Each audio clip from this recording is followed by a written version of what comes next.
Hey everybody, welcome back to my channel. Today I'm going to be testing out the GoPro Hero 9's Mediamod with external mics. I'm going to be comparing that with the built-in front-facing mic and then a wireless mic and two shotgun mics. I'll list those on the side so that you know what I'm talking about, and let's get right to it.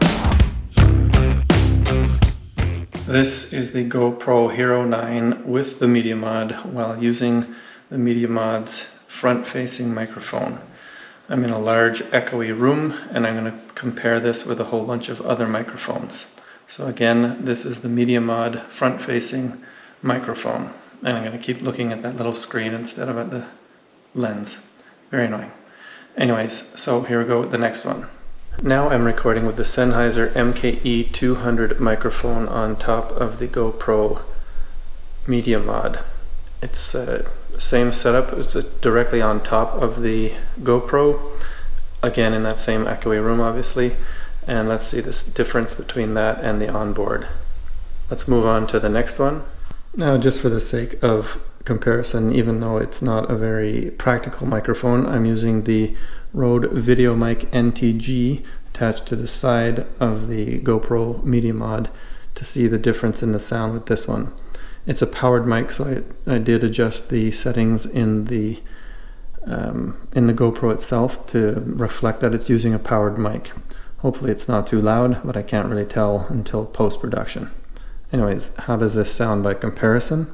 Finally, I am recording with the Saramonic Blink 500 wireless microphone, and you can see that I have this little lapel microphone right here. I just did this a second ago and I had to turn down the gain on it a bit because it seemed like it was a bit too loud. But the nice thing about this is that no matter where I point, my voice should sound the same no matter what happens.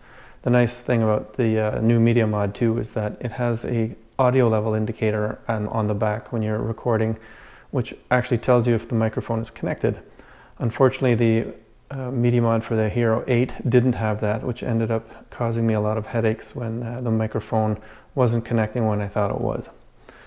Anyways, the whole point of this is just to hear the sound differences, so here it is. And next I'm going to go outside and compare all of these microphones again, but outside where there's more wind and more ambient noise. Let's go out there now. So I'm outside now, and now I'm going to redo all the tests that I did inside.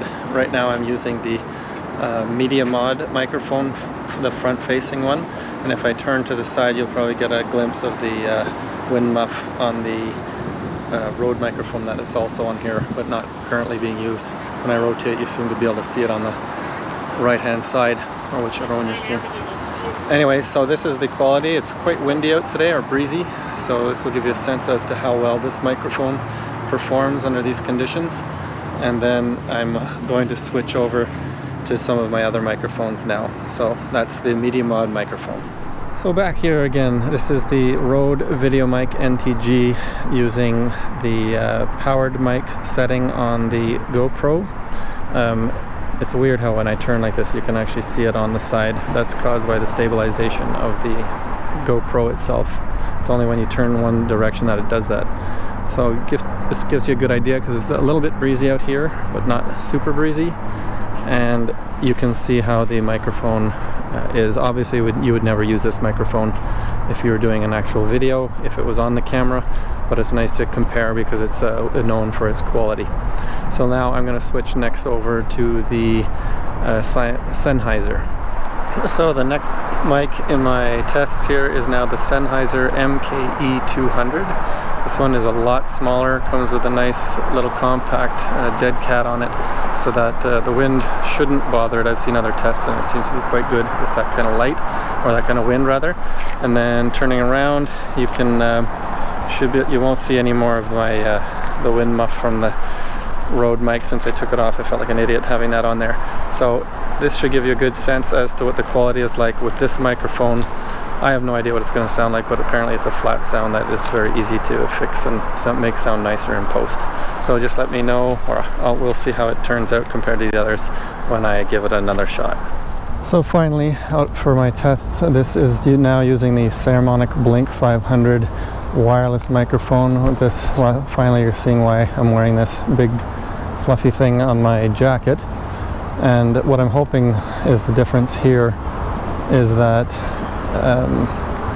you'll have a lot more isolated sound, and it's usually really good when it comes to wind, because one, it's protected by my body, but also because of that included wind dead cat on there, I don't get as much wind noise or anything like that. Interested to hear what this sounds like by comparison. It's always been my favorite because it really isolates any kind of crunchy sounds that you have on the ground, which I don't really have right now, but I know in the winter I did a test last year and it really made a big difference.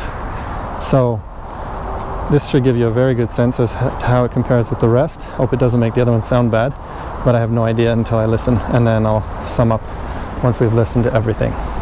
Excellent. That should do it. Thank you.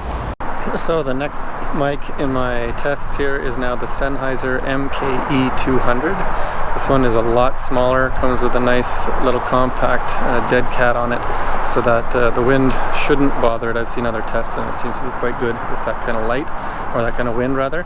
And then turning around, you can you won't see any more of my the wind muff from the Rode mic. Since I took it off, I felt like an idiot having that on there. So this should give you a good sense as to what the quality is like with this microphone.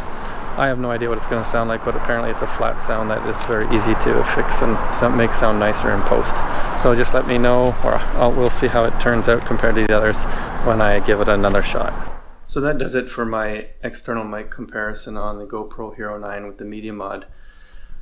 What did we find when we were doing this? Well, I mentioned a lot of it in my notes while we were recording, and the first thing that I noticed is that the internal mic, while it will be okay in a pinch, it picks up a lot of ambient noise and echo and everything else, and it's just not a great mic. It's okay, but anything else that you would put on there would probably do a better job.